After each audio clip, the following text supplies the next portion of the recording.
Edhe pse nuk kanë kaluar ende 2 muaj nga ardhja e Donald Trump në detyrën e presidentit të Shteteve të Bashkuara të Amerikës dhe ndryshimet rrënjësore që ai po drejton në skenën politike amerikane, nuk mungojnë institucione në hapësirën shqiptare që kërkojnë që politika në Tiranë-Prishtinë të pozicionohet në raport me këto zhvillime. Pikërisht në funksion të këtij qëllimi, Instituti Shqiptar për Gjeopolitik në Prishtinë zhvilloi në bibliotekën e Universitetit Luiq Gurakuqi në Shkodër konferencën me temë Roli i shqiptarëve në këto rrethana gjeopolitike në një perspektiv të re të administratës Trump. Situatën aktuale të shqiptarëve në rajonin e Ballkanit, në tërësinë tonë, në mënyrë që dalin rekomandime, konkluzione se si të veprohet matutje dy qeveri tona,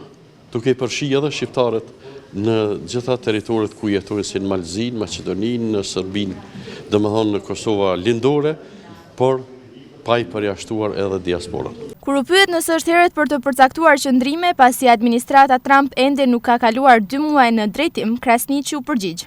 Ne pak a shumë që merremi me studime, domethënë se institut me studime gjeopolitike, ne mund të nxjerrim disa ide, disa mendime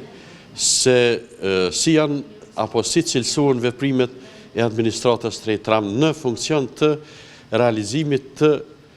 politikave strategjike afatgjate të Shtetit Amerikan, por njëkohësisht edhe rreth përcaktimit trendit të ri botëror që ndërlidhet me fuqitë e tjera të mëdha, siç është në këtë rast Rusia, Kina dhe disa superfuqi rajonale siç është Turqia dhe Shtetet e Bashkimit Evropian. 2 qeveri shqiptare, Tiranë-Prishtinë, duhet të koordinohen për interesat madhore të shqiptarëve. Administrata Trump, synim kryesor i ka që në proceset e ardhshme të përcaktimit të trendit të ri botëror, që ndërlidhet me shtrirjen e influencave të fuqive të mëdha, ka karakter kryesisht ekonomik.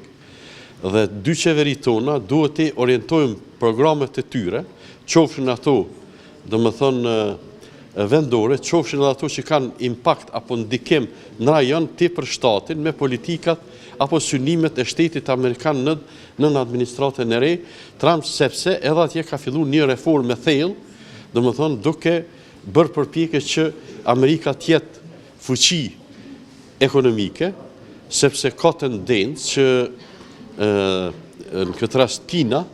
të arrijë në një nivel ta quaj ashtu ndoshta të parafort me Shtetet e Bashkuara të Amerikës që do ta cernonin, domethënë kreun e udhëheqjes botërore globale që e kanë Shtetet e Bashkuara të Amerikës. Gjatë kësaj konference janë mbajtur 10 kumtesa nga studiues dhe pedagog të njohur të gjeopolitikës dhe të zhvillimeve politike ndërkombëtare, të cilët theksuan rëndësinë që kanë për kombin shqiptar Shtetet e Bashkuara të Amerikës.